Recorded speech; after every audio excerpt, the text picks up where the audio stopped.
Jason Kelce talked more about his frustration with the Eagles' red zone targets this morning, but a deeper dive reveals it might be Brian Johnson's fault. Nakobe Dean was activated, but Eagle fans are hoping he doesn't play.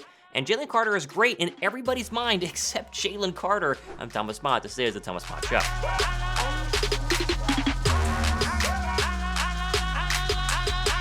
I think I laugh every single time the Eagles line up for a tush push nowadays because, one, I know it's automatic, and two, I know all the snowflakes are going to cry about it in the media. Dallas Godert, though, told 94.1 WIP yesterday he was taunting Aaron Donald whenever they ran it, saying, quote, "I told AD he needs to come off the ball harder. I told a couple people they need to get their weight up. I tell them to stop jumping. A lot of times, I'm just telling them they should just give it to us," end quote. He is right. Everyone thought Aaron Donald was going to be the guy to stop the Eagles' tush push, and yet the Eagles still ran lots of tush pushes and converted every single one of them last Sunday. Trevon Diggs, though, he's not playing right now due to, of course, the season-ending injury. He's commenting on it. How about this on one of these posts on social media? "Blank cheating. LOL," says Trevon Diggs. Tell us how you really feel, Trevon Diggs. Thumbs up for a Dallas Cowboy hating the Eagles' tush push. Can't wait to see them play it against Dallas in a couple of weeks. Now, unlike Trevon Diggs, Caleb Williams went ahead and posted on his social media where he called it the greatest play on the green. Not a big USC fan, but shout out to the Trojans. Fight on for Caleb Williams loving some tush push. Either way, it's basically a guarantee Philadelphia's going to use it again on Sunday against Quinn Williams and the Jets, and honestly, it's probably going to work. Big story yesterday is the Eagles activating linebacker Nakobe Dean. We told you it was going to happen, but it's official. Philadelphia has a serious problem on their hands. You have two linebackers in Morrow and Cunningham who weren't supposed to be good and yet have filled in for the injured Nakobe Dean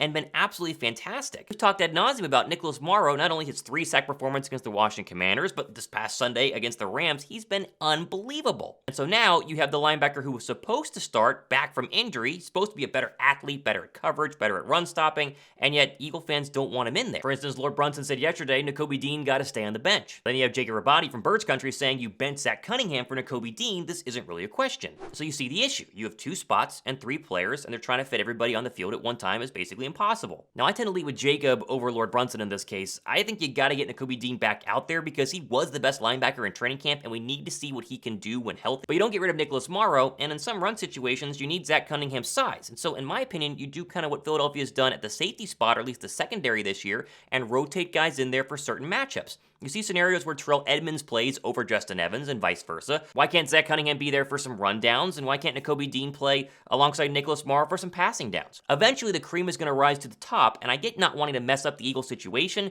but Dean, again, was drafted to be your starting middle linebacker. He at least deserves a chance to see if he can be better than what we've seen so far from Dean and Cunningham. What do you guys think? Give me your linebacker combo you want to see start on Sunday against the Jets down below in the comments section. I'm curious to see where everybody's at on this one. Now, I know everyone can agree that Philadelphia's red zone efficiency and red zone offensive play calling has been really, really bad. Brian Johnson's red zone efficiency so far ranks 27th in the National Football League, and he was asked about this at his press conference yesterday, saying, "Football's a little different down there. We've got to do a great job of putting our guys in a better position to make plays," end quote. Well, it's good PC coach talk for basically saying, we've been bad, we need to be better. Jason Kelce went on 94.1 WIP this morning and was asked about the whole red zone situation. We are putting in a lot of time and effort into fixing the red zone issues. I know that our offense has gotten back on track largely outside of that, but the red zone has been a major problem, and it's frustrating when you're having a lot of good drives and you want to be a team that you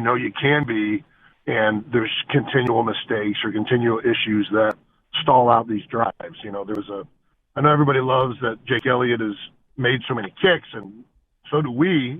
We're not 5-0 without Jake Elliott, but it's not good when your kicker's kicking the ball that many times. We need to get in the end zone and right. Just overall frustration with a lot of things. We told you a couple of days ago that Kelce's outburst on the sideline on Sunday was due to the red zone issues, and clearly he's still frustrated with it, and rightfully so. The Eagles have a great offense. They move the ball up and down the field. They get to the red zone, things kind of break down. The main reason why this happens might be a little more difficult to understand. For instance, a lot of people on Twitter are posting tweets like this, where they indicate that Brian Johnson before the 20 is an absolute wizard versus Brian Johnson play calling in the red zone. But it feels like it might be a little bit less play and a little bit more personnel and where the ball is designed to go to. Look at this tweet here from Brandon Lee Gouton. Quez Watkins, Alonde Zaccheaus, and Jack Stoll had a combined 3 red zone targets this season. Devontae Smith, he only has 2. And how about this? On red zone drives where Kenny G gets a touch, they have a field goal, a touchdown, and a turnover on downs, a field goal at the end of the game, field goal, end of game. So 1 for 6 when the Eagles actually tried to score. But when red zone drives with DeAndre Swift, they have a field goal, touchdown, touchdown, touchdown, Touchdown, touchdown, field goal, 6 out of 9. It's the plays that are being designed to go to certain people versus other players. You need to be getting Dallas Godert red zone touches, which worked on Sunday, A.J. Brown red zone touches, Devontae Smith red zone touches, and DeAndre Swift red zone touches. It's not that hard. For some reason, they get into the red zone and suddenly Kenny G is getting targets, Quez Watkins is getting targets, Jack Stoll is getting targets, and Philadelphia is kicking field goals because of it. Either way, I'm not going to panic about the Eagles red zone situation, but it does need to get better because as Philadelphia's schedule gets harder and harder, if the Eagles are playing high-scoring teams like the Dolphins, potentially the Cowboys, I know, the 49ers and the Chiefs, and they're kicking field goals instead of getting 6, say on an opening drive, they might lose some of these games versus winning against some of the lesser opponents they played so far on their way to 5-0. Speaking of Hurts and Brown in the red zone, I got a challenge for you guys. You want this Hurts Brown 23 t-shirt that comes from Jalen Hurts' own website? Obviously, election season coming up here. Why not vote for the real president and vice president that you would want? That's Jalen Hurts and A.J. Brown. If someone down below in the comment section of this video can predict exactly how many receptions A.J. Brown has and who the first touchdown scorer for Philadelphia is on Sunday, I'm going to send them this Jalen Hurts and A.J. Brown sweatshirt. Got to get both right in the comments of this video in order to be eligible to win. Speaking of winning, we all understand Philadelphia had the draft of their life, getting Jalen Carter at number 9 overall, and we all see the tweets saying how great he is, but can you just understand how incredible it is that he's the highest graded interior defender by PFF right now? He's higher than Dexter Lawrence, Aaron Donald, Chris Jones. I mean, everybody in the defensive tackle space is not as good as Jalen Carter. And you love hearing from the coaches yesterday, both Nick Sirianni and Sean Desai, saying he's been really coachable so far during practice. Quote, I don't know if it's a surprise, but it's impressive how much he loves football. He's like a sponge. He's asking for feedback. He's getting coached hard. And even from his peers. He's taking a lot of coaching from his peers. And whoever he can feel like he can get information from, a lot of guys are touching him. Yeah, first of all, phenomenal player who works really hard to continue to get better. You know, and that's been a phenomenal player through the first 5 weeks, right? And so he's just got to keep doing it. And when you saw that he was a phenomenal player in college, right? And so he's had great first 5 weeks. We have high hopes for him, but this is, you know, he's got to keep proving it over and over and over and over again. You know, because if you want to be considered in the top part of this league as a football player, it's about consistency and it's about doing it, you know, year in and year out. So he's had a good start. You know, he's got to continue to put the work in. We know he has the talent. We know he's a phenomenal talent. You know, based off of what you've seen so far, what we've seen in practice, what we saw in college, and now it's just his job just to continue to grow. He's got great guys to lean on, you know, with Fletch and with BG over there, right there on that side. He's getting great work in practice against Landon, against Jason, against Sua, against Cam.